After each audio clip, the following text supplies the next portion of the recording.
अस्सलाम वालेकुम। क्या हाल चाल, उम्मीद करते हैं कि आप खैरियत से होंगे। दुआ है कि आप हमेशा खुश रहें, हंसते और मुस्कुराते रहें और इसी तरह में अपना प्यार दिखाते रहें। बिल्कुल जी, मेरा नाम मुअज़्ज़म अली, मैं हूं तारिक महमूद, मैं मोहम्मद यूसुफ, मैं मामाई को। तो आज हम जिस वीडियो पर रिएक्ट करने जा रहे हैं, वीडियो का टाइटल है HM अमित शाह इन राज्य सभा explain the main story behind bringing new criminal law bill. तो देखते हैं भाई वीडियो और अपना बयान कर देंगे। कौन करते हैं 3 2 1 वीडियो स्टार्ट।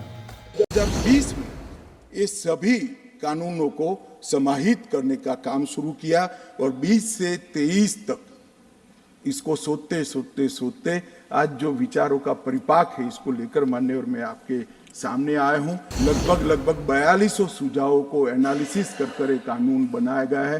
मैं आज सदन को बताना चाहता हूं इसके 72% सुझावों को हमने स्वीकार कर लिया है। ये लोग जो कहते हैं ना कब होगा, प्रधानमंत्री को जानते नहीं। माननीय, हमने ढेर सारा परामर्श किया है। 2019 में सितंबर से इसकी हमने प्रक्रिया चालू की। सभी राज्यपालों, मुख्यमंत्रियों, उपराज्यपालों और प्रशासकों को मैंने पत्र लिखा। 2020 में मुख्य न्यायाधीश सभी हाईकोर्टों के और सर्वोच्च अदालत के उनको पत्र लिखा। बार काउंसिल और विश्वविद्यालयों को पत्र लिखा। 21 में मैंने सभी दोनों सदन के माननीय संसद सदस्यों को पत्र लिखा। BPRND ने 2020 में देश के सभी IPS अफसरों को पत्र लिखा। 2020 में गृह मंत्रालय ने सभी डिस्ट्रिक्ट कलेक्टर को पत्र लिखा, क्योंकि डिस्ट्रिक्ट कलेक्टर भी क्रिमिनल जस्टिस सिस्टम का एक बहुत बड़ा हिस्सा है। 2020 में ये सभी कानूनों को समाहित करने का काम शुरू किया और 20 से 23 तक इसको सोचते आज जो विचारों का परिपाक है इसको लेकर मान्यवर मैं आपके सामने आया हूं। 18 राज्य, 6 संघ राज्य, सुप्रीम कोर्ट, 16 हाई कोर्ट, 5 न्यायिक एकेडमीज, 22 विश्वविद्यालय, 42 संसद और 135 IPS अफसरों के लगभग 4200 सुझावों को एनालिसिस कर एक कानून बनाया गया है। मैं नहीं मानता कोई कानून इतनी विस्तृत कंसल्टेशन की प्रक्रिया से। मान्यवर, इसके बाद ये जब कानून बना तब मैंने खुद 158 बैठकों के अंदर बारीकी से पुराने कानून और नए कानून दोनों को पढ़ा है। मान्यवर, इसके बाद हमने गृह विभाग की स्टैंडिंग कमेटी को सौंपा। इसी सदन से सम्मानीय सदस्य हमारे पूर्व DG साहब है, उन्होंने बहुत अच्छा काम किया।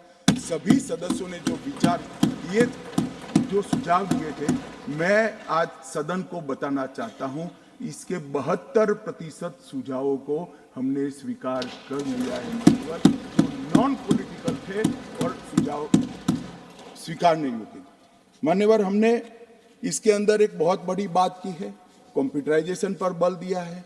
मैं आज सदन को बताना चाहता हूं 19 से काम चल रहा है। मान्यवर, देश के 97% पुलिस स्टेशन का कंप्यूटराइजेशन समाप्त हो चुका है और 82% पुलिस स्टेशन का रिकॉर्ड भी डिजिटाइज हो चुका है।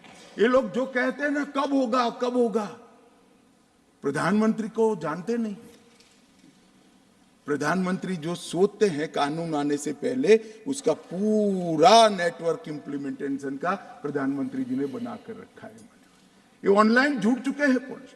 अब 0 FIR और EFIR हो पाएगी और FIR का जांच जो होता है उसको भी ऑनलाइन फरियादी को 90 दिन में देना पड़ेगा कि आपकी फरियाद का क्या होगा। माननीय, फॉरेंसिक का भी मैं आगे बताता हूं। हमने ICGS के माध्यम से लगभग 8 करोड़ जितनी FIR का डेटा ऑनलाइन कंप्यूटर में डाल दिया है और E-कोर्ट के प्रोजेक्ट शुरू हो चुके हैं। E-प्रिजन का प्रोजेक्ट शुरू हो चुका है। E-प्रोसिक्यूशन का प्रोजेक्ट शुरू हो चुका है और E-फॉरेंसिक हो चुका है। तो फॉरेंसिक साइंस लेबोरेटरी, प्रोसिक्यूटर की ऑफिस, जेल, कोर्ट और पुलिस थाना और गृह मंत्रालय सभी आज जुड़े हुए हैं। अब इस कानून के इम्प्लीमेंटेशन के अंदर कोई तकलीफ नहीं और इसके इंटर पिलर इंटीग्रेशन के लिए भी ढेर सारे प्रयोग अभी चालू है। लेटेस्ट तकनीक का उपयोग कर इंटरपेलर इंटीग्रेशन भी हम करने जा रहे हैं और अन्य डेटाबेस के साथ भी इसका एकीकरण कर रहे हैं। मान्यवर, नेशनल ऑटोमेटिक फिंगरप्रिंट डेटा वो भी अब एकीकृत हो जाएगा। Investigation tracking system for sexual offence वो डेटा भी इंटीग्रेट हो जाएगा। National integrated database on arrested narco offender वो भी इंटीग्रेट हो जाएगा। National database on sexual offender वो भी इंटीग्रेट हो जाएगा। Crime multi agency centre MAC वो भी इंटीग्रेट हो जाएगा। तो सारी आर्थिक गुना की चीजें भी इंटीग्रेट हो जाएगी। इंटीग्रेटेड मॉनिटरिंग ऑफ टेररिज्म मॉट वो भी इंटीग्रेट हो जाएगा। National database of human trafficking offender वो भी इंटीग्रेट हो जाएगा। ट्रैक चाइल्ड वो भी इंटीग्रेट हो जाएगा। इमिग्रेशन वीजा और foreign registration tracking system IVFRT वो भी इंटीग्रेट हो जाएगी। वाहन सारथी और देश भर के सारे CCTV कैमरा चाहे कहीं पर भी लगे हो वो भी इसके साथ इंटीग्रेट हो जाएगा। पहले जी वीडियो खत्म हो गई भाई। अमित शाह जो कानून लेकर आए ना, ये हिंदुस्तान के जो है ना वो इतिहास बदलने वाला है। और मजे की बात तो ये कि वो बोल रहे हैं कि भाई पहले से जो ये कानून जो लेकर आ रहे हैं पास तो हो रहा है, लेकिन इससे पहले ऑलरेडी चीजें कुछ जो है वो कर चुके हैं, मतलब कुछ काम कर भी चुके हैं। 70% 80% वो काम हो चुका है। तो मेरे पास आज हो रहा है। जो कानून लाए गए हैं और वो भी कितने लोगों से पूछ के उनके साथ सलाह मशवरा करके आइडियाज लेकर, कितनी यूनिवर्सिटियां, कितने लोग, वो कितने इदारे, स्कूल, सारा कुछ वो बोल रहे थे कि भाई मतलब कि जरूरत थी ना इस चीज की, साथ तो ही लाया गया। उससे टाइम भी बचेगा, वक्त भी बचेगा और स्पीडी हो जाएगा काम भाई। असल में चेंज हर साल करते हैं। ये जो पुलिस का इदारा होता है ना भाई, बहुत कॉम्प्लिकेटेड होता है। ये FIR काटते नहीं, जो तगड़ा बंदा है ना उसके खिलाफ FIR तो ये इनकी माँ मर जाती है, काटते ही नहीं जो मर्दे। मैंने भाई कई दफा देखा है कि कुछ लोग बंदे कत्ल हो जाते हैं ना, बात ऐसा होता है वो हमारे कत्ल भी हो जाता है और वो FIR नहीं काट रही होते किसी तगड़े बंदे के खिलाफ। हमारे यहाँ नहीं है, सब इंडिया में भी ऐसा ही है। हमारे हम तो यहाँ के कह रहे हैं, हमारे इंडिया में भी ऐसे ही कोई तगड़ा होता अगर है। कर भी दे उसके खिलाफ कोई बंदा नहीं बोलता। और भाई अब तो गरीब जितनी मर्जी दरखास्तें ले ले, यहाँ पे भाई गरीब जाते हैं वो बड़े अफसरों के पास, तो वो बुलाएगा गुस्से से, वो जो छोटा जो टाउट उसने रखा होता है, जो होता है क्या मुंशी, इंचार्ज होता है, जो किसी केस का इंचार्ज होता है, हाँ तफ्तीशी, इन्वेस्टिगेशन जो होता है, जिसके पास तफ्तीश होती है। हाँ, तो उसको बुलाता है तो वो कहता है अच्छा वो लोगों के सामने उसको चूरन देने के लिए क्या किया भाई केस का, ये केस का हल क्यों नहीं हो रहा। तो वो बंदा जो आया होता है वो अफसर के पास वो कॉन्फिडेंट हो जाता है, वो कहता है कि भाई चलो अफसर ने धड़का है भाई उसको हल हो जाएगा, तो अब हल हो जाएगा। लेकिन 1 घंटे का वो कहते हैं ना एक रत्ती बराबर कुछ भी नहीं होता, सिर्फ वो आवाम को चूरन देना होता है। आवाम खुश होकर चले जाते हैं लेकिन कोई फर्क नहीं पड़ता। तो अगर भाई जब हो जाते हैं ना दरखास्त दायर, उस वक्त जब रेड करवानी होती ना उस वक्त ही पैसे देने पड़ते हैं। भाई साहब पहले पैसे इधर जमा करो, हमारा खर्चा आने जाने का वो हमने आपसे लेना है, तब जाकर हमने उस घर में जाकर क्रिमिनल को पकड़ना है। बिल्कुल इस हद तक ये गिर जाते हैं और सामने वाले का और बंदा पैसे ना दे तो वो कहते हैं भाई इधर कीजिए उधर कीजिए, वो जाते नहीं, वो पैसे देना मजबूरी बन जाती है लोगों की। तो अगर ये क्राइम होता है ना भाई किसी भी कंट्री में, तो इसमें सबसे पहला हाथ जो होता है ना वो पुलिस की ना अहली का होता है। पुलिस का निजाम जिस कंट्री में ठीक है वो तरक्की करेंगे। बता रहे थे अदनान भाई बोल रहे थे कि भाई मजाल है कोई रात के 2 बजे भी कोई लड़की बाहर निकल जाए, कोई किसी की हिम्मत नहीं कि उसको बंदा छेड़ जाए, बिल्कुल उसकी मर्जी दुबई की बात कर रहा था। तो आज देख रहे हैं पूरी दुनिया से दुबई में कितने लोग आते हैं, क्योंकि सारे बिजनेसमैन, स्पोर्ट्समैन, सियासतदान। मैं आज भाई से बात कर रहा था, वो बोल रहा था हम काम पर थे और जो होता है ना छोटा सा वो घर से करके जाना है या जब नमाज का टाइम होना उस वक्त मस्जिदें ओपन होनी उस वक्त करना है। कह रहा था हम काम कर रहे थे, एक लड़का था उसको ज्यादा आ गया था, छोटा सा मसाना फटने लगा, वो बैर गया, बैर जाकर उसने बोला इधर आजू बाजू में कोई नहीं है। एक साइकिल वाला गुजर रहा था और उसने छोटा पेशाब करना शुरू कर दिया, हालांकि वो जासूस था।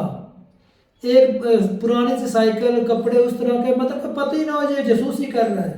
पुलिस का उसने उसी वक्त कॉल लगाई, पुलिस वाला वो कर ही रहा था, पुलिस मौके पर पहुंच गई थी इतनी जल्दी। क्या बात है, उसका लंबा इतने था तो भाई साहब सिक्योरिटी उन्होंने बहुत बहुत दे रखी सब कहीं पास ही खड़ी होगी ना पुलिस। ये हमारे कंट्रियों से, इंडिया से या पाकिस्तान से जो बड़े बड़े बिजनेसमैन है क्यों भाग जाते हैं? सिक्योरिटी की वजह से। सिक्योरिटी, एक तो सिक्योरिटी है और दूसरे नंबर भाई साहब जितना वो सहूलतें भी टैक्स कम देते है। हैं उस लेवल की उनको सहूलतें नहीं दी जाती। बिल्कुल ऐसे बात। साहब एक बंदा यार, करोड़ों ये रुपए गलत है। सरकार को टैक्स दे रहा है। ऐसे भागते बोली क्यों ये बिजनेस भाई ये वो भाग के चले जाते हैं कि ये जो सियासतदान या ऊपर हमारा किनारा ये जो भी दारे हैं ये कहते हैं हमें खाने को दो। अब बताओ कुल मिला के सिक्योरिटी रीजन हुई के नहीं हाँ, हुई। लेकिन सीधी सी बात ये वो उनको खाने की वजह से भाग जाते हैं। हालांकि टैक्स भी देते हैं, जान का खतरा बिजली का रहता है। बिल भी देते हैं, गैस का बिल भी देते हैं, फिर भी नहीं, एक और इसी बात करता नहीं, है। अगर बैठ जाकर काम करे तो भाई साहब प्रॉपर टैक्स हर चीज को प्रॉपर मद्देनजर रखते हैं उसने काम करे। अगर इधर काम करते हैं ना कोई चीज को मद्देनजर नहीं रखते, टैक्स में भी कटौती करवा देते हैं, हालांकि ज्यादा बेनिफिट उनको इधर है। बिल्कुल यार लेकिन किस वजह से बाहर है सिक्योरिटी। मेरा ना ये वो असर भाई मुझे बैठ चाहिए। रहा था ना तो उसका एक्सीडेंट हुआ, चोट लग गई, वो काम पे नहीं जाता, उसको आधी सैलरी मिल रही, प्राइवेट जॉब कर रहा है। तो देख लो, मतलब घर बैठे बैठे पाकिस्तान में कन्वर्ट करे तो 3-4 लाख तो मिल रहा है। इधर बंदा मर जाए तो उसको कोई बंदा पूछता भाई साहब नहीं। इधर बंदा ये मर जाता है ना security। हॉस्पिटल में तो वो हॉस्पिटल वाले पता है क्या बोलते हैं, भाई साहब पहले पैसे इधर जमा करवाने तब हमने डेड बॉडी दी। वो प्राइवेट वाले कितने नहीं गिर करते। जाते हैं। प्राइवेट वाले उधर वो नहीं भी करते। आम बंदों के लिए, चलो जो यार, तगड़ा वो बंदा है उसके लिए लेकिन कानून नहीं है। जो तगड़े बंदा अगर मरीज हो रहा उसको आने से पहले हर चीज साफ कर, रास्ता साफ कर दिया जाए, तैयार हो जाते हैं, डॉक्टर आगे पहले खड़े होते हैं। तो प्राइवेट वाले सबके साथ ही ऐसा करते हैं, वो पैसे असल में देने वाले। हमारे यहाँ जो है ना पैसे की कदर ज्यादा है, इंसान की जान की कदर बहुत कोई कम कदर नहीं है। बाकी हकीकत है। कानून जो ऑनलाइन वो किए कि भाई ऑनलाइन जो सारा डाटा मिल जाएगा, हर लेवल का, कोई चोरी हुई है, डकैती हुई है या कोई प्रोस्टिट्यूशन या इस तरह के कोई भी 100 केस हो जाते हैं, फ्रांसिक होगी रिपोर्ट, कोई भी किसी किस्म की रिपोर्ट वो ऑनलाइन मिल जाएगी। तो ये भाई साहब बहुत बढ़िया, इससे तेजी होगी। सही बात है। देखा जाए तो भाई तारीख पे तारीख लोगों के काम का जल्दी बड़ा होने डायलॉग शुरू हो पुराना है। जाएंगे। वो एक केस इतना लंबा खींच देते हैं कि वो जिस तरह पिछले दिनों एक वीडियो देखी थी, वो बोल रहे थे कि भाई एक बंदा पकड़ा, वो 23 साल जेल में रहा और बाइज्जत बरी होकर आया है। उसकी जिंदगी 23 साल तो उसकी जिंदगी खराब गई, पाकिस्तानी- गवर्नमेंट का खर्चा हुआ। तो जो भी केस है एक पाकिस्तानी कम से कम बंदा साल में इसको वो इस निपटाओ। तरह उसके साथ है वो कह रहा था मैं तकरीबन 13 साल बाद मैं मरी हुआ इंडिया के अंदर। वो मैं तुझे बता रहा था। हाँ। कहाँ हुआ कि गलती क्या हुई, गलती से दोस्तों के साथ नेपाल से मैं थोड़ा इंडिया की तरफ चला गया, उधर वो पुलिस की आर्मी जो थी उसने पकड़ लिया तहकीक के लिए, और ऐसी तहकीक हुई कि मुझे 13 साल के बाद आज मुझे इजाजत मिली बाहर जाने की। पता नहीं मेरे घर वाले जिंदा है भी कि नहीं। वो इंडियन पुलिस उससे पूछ रही थी, मैं वीडियो देख रहा था। तो वो पुलिस वाले कह रहे थे उसको आपको अब पैसा भी आपके जेब में है कि नहीं, मतलब इस तरह कोई एहसास होता है। वो सिख थे, वो सरदार पूछ रहे थे पुलिस वाले, अगर नहीं हो तो मतलब हम कोई आपकी हेल्प कर देते हैं। ये एक अच्छी बात है। लेकिन भाई कानून, जिस कंट्री में कानून हो और लागू हो तो वो भाई कंट्री तरक्की भी करता है और लोग जो है वो सेफ रहते हैं। और ये कानून इंसानों के फायदे के लिए बनाए जाते हैं। बिल्कुल। बहुत बढ़िया लगा भाई सब देख के। अपनी राय जरूर बताइएगा कमेंट सेक्शन में। मिलते नहीं वीडियो के साथ, तब तक के लिए इजाजत दें। अल्लाह अल्लाह हाफिज़।